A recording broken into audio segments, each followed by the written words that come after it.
If you are completely new to tarot, it can feel overwhelming. There are hundreds, literally hundreds of decks out there, all promising to help you to discover your future, to understand yourself better, or to connect to some mystical energy. But with anything new, how you start matters. Think of it like learning how to drive. You don't jump into a brand new Ferrari on a completely unknown road.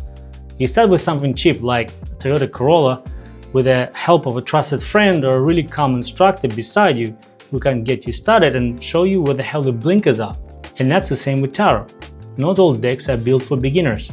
Some of them too flashy, some of them have too much complexity, and some are just physically difficult to work with. And surely they all have artistic merit and some real depth to it, but this can completely throw you off course if you're just starting out. Hey, I'm Jay with Lunaco Tarot, where I bring you weekly oracle and tarot deck reviews to inspire readings. But today, we're going in the opposite direction, where I'll share with you some decks that you should be avoiding buying if you're a beginner. In this video, I'll walk you through 5 biggest mistakes beginners make when they choose a first, second, and sometimes a third deck.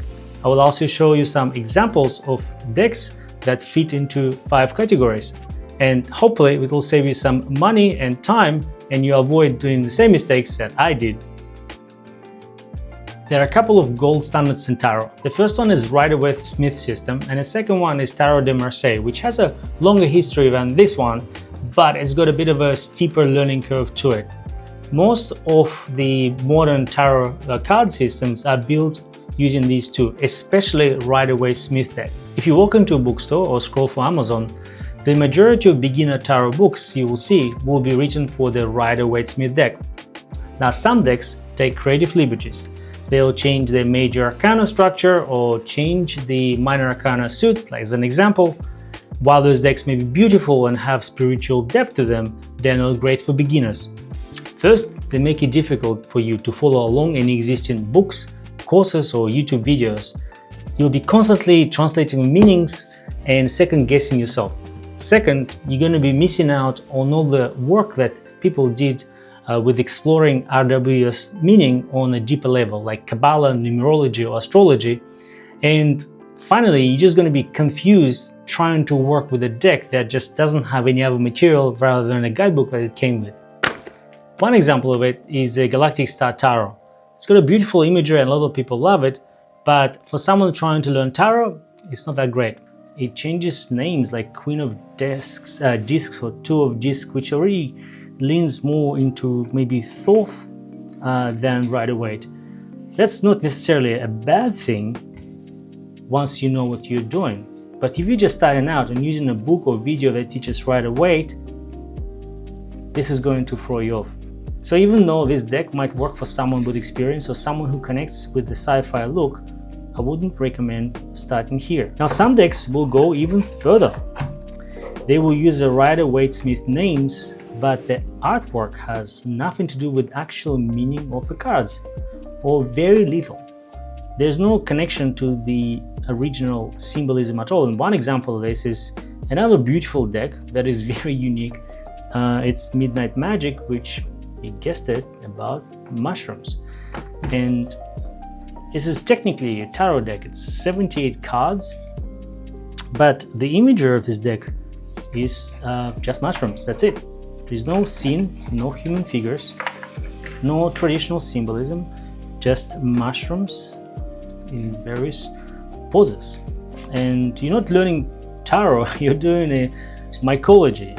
I have no idea what the connection is supposed to be, or sometimes we guessed it, but I don't even know if it's close enough. And the guidebook doesn't really explain it that well as some of the other books that I just showed you do.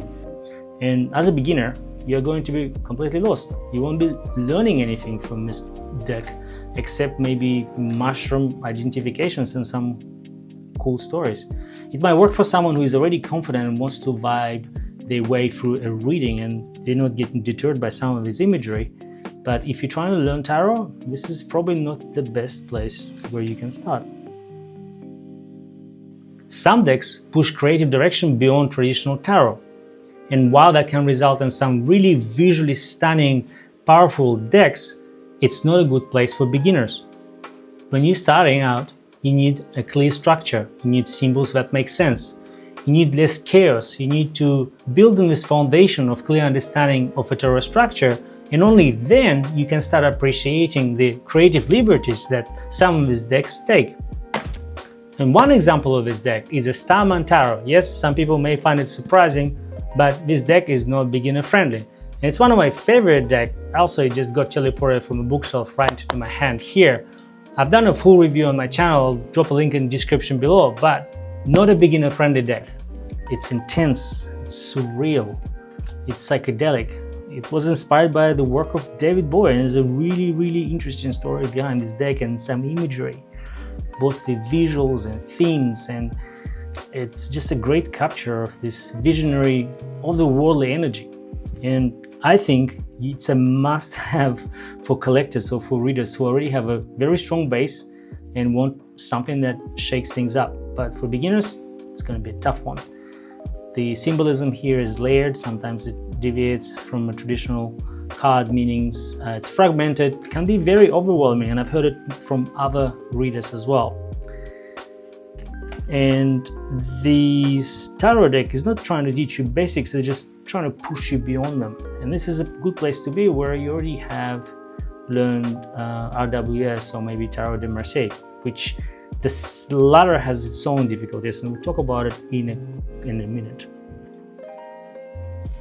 Some tarot decks are physically difficult to work with. They have oversized cards or cards are too small, and that can make your learning experience frustrating. One of my favorite examples is Medieval Feathers Tarot. It's a stunning deck, great cardstock, beautifully illustrated, and it was inspired by handmade decks from 14th and 15th century, more than 10 of them actually. It's also a deck published by Australian publisher, and it's just of excellent quality. But there's a problem. Look how long these cards are, and I don't have the smallest hands, but this is quite difficult to grab here. So if you want to do a refill shuffle, not that I suggest you do it with this deck, but it's something you want to learn, it'll be quite difficult for you. Even doing one-hand shuffle becomes somewhat difficult experience because you really have to stretch your fingers quite a lot. And then there are mini decks. These aren't insufferable. In fact, they're very portable. If you travel, they're really good. But downside is the imagery and the size of fonts. If you're still learning and you want to take in all the details and symbolism, these are quite tiny imagery. You'll be squinting, second guessing what you're seeing, or constantly looking into the guidebook, which is also very tiny. Sure, they are cute and portable, but reading them feels like trying to interpret a postage stamp. And I also need to use these bad boys whenever I work with them. So my advice when you're starting out, stick to the standard size decks. This will make your experience much smoother and you won't feel like you're wrestling with your cards. At the beginning of this video, I mentioned Tarot de Marseille. It's one of the oldest and most recognized tarot decks in the world. There are heaps of literature about it, like this one that comes with this deck. Now, interesting thing about Tarot de Marseille that it does not have images on the pips card of Minor Arcana. And there are some really valid reasons for that. For example, if you use numerology to interpret the Minor Arcana, then each number carries the meanings. For instance, 1 represents the beginning, 2 can represent partnership, choice or duality. Compare this to a Rider-Waite-Smith system. It shows a blindfolded person trying to make a decision using intuition rather than thought. It's a specific image and specific interpretation. But if you're looking at the numerology, 2 represents duality, sword represents a photo communication.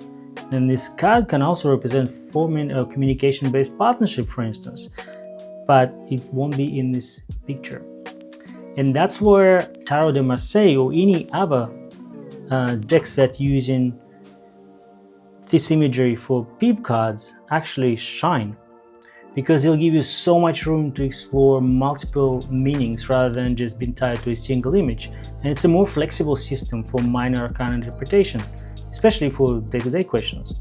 But here's the thing, if we are beginners, this freedom can become a nightmare. The number of choices and trying to figure out which one suits the particular scenario could be a very difficult thing. Now, if you got to learn the meaning of 78 cards, it's already a lot. Most beginners benefit from just starting with Major Arcana. And this is why I think that decks like Tarot de Marseille or any variations with like Medieval Feathers, or even this Dracula deck that a lot of you liked, are a good decks to learn a little bit further on your journey. Once you're already familiar with imagery and structure of RWS system and want to explore some abstract or symbolic systems like numerology, then you'll be able to interpret what these are, especially if it's a variation from Tarot de Marseille, like this one here, the Dracula Tarot deck. Well, you have to do a lot of work if you haven't actually familiarized yourself with the meaning of peep cards. Just use this modern example. This deck came out this year. So these are the wands, these are pentacles, but also I think they're called stones here. This imagery, they have no scenes, no emotion, no real guidance, no characters, and if you combine it with this artwork that doesn't follow RWS symbolism and book you have to rely on to interpret this, it's just not going to be the easiest deck to work with. When you're starting out, you want few obstacles as possible. Focus on the basics first using RWS decks. Then you can move to numerology, peeps card, and all the other rich layers Tarot has to offer. I know it can be tempting to grab a cheap copy of a tarot deck, especially if the original is too expensive or you just cannot get them in your country. There are plenty of sites out there that I'm not going to mention in this video, but trust me, heading that road is going to lead to disappointment. And there are a lot of reasons for that. First, the quality is nothing like the original. The format of a deck may be reduced, the quality of paper is not great. It maybe uses some imagery found online. I had someone asking in one of the reviews that I did whether I can share with them digital images of the deck. And a lot of legitimate decks are printed in China, but there's a big difference between a deck printed by a publisher in China and a random knockoff of that deck printed in some really dodgy setup. You almost forget getting a guidebook. Like all these examples, they'll give you a QR code, which I don't recommend you to scan because you don't know where it's going to lead. And sometimes you're going to get a deck that is in a language you may not be able to understand, like this one here. The Mystical Cats Tarot, this one, not only it has a package written in, I'm going to guess Mandarin, but also the card names are in Mandarin too. So if you get this, how will you figure out what this actually is about? Sure, you'll pay $5 or $10 for a knockoff and comparing to $25 or $30 for the real deck, but it's not worth the savings.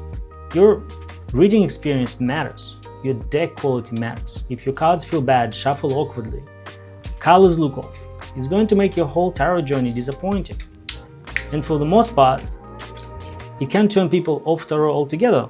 If you cannot afford a premium deck right now, there are still options available out there, like grabbing one of those classic RWS decks.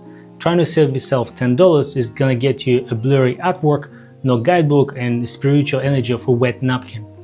I did a comparison of the Starman Tarot, the original deck, and AliExpress knockoff on my channel. Have a look in the description and that will convince you. Hopefully this video saves you some frustration and helps you to avoid mistakes that I made when I first got into tarot. If you would like to know which tarot decks are good for beginners, check out my other video. I dropped a link in the description. If you like what you see, please subscribe, and if you would like to support what I do, check the description. You'll find everything you need to know there. I will see you in the next one, and thank you for watching.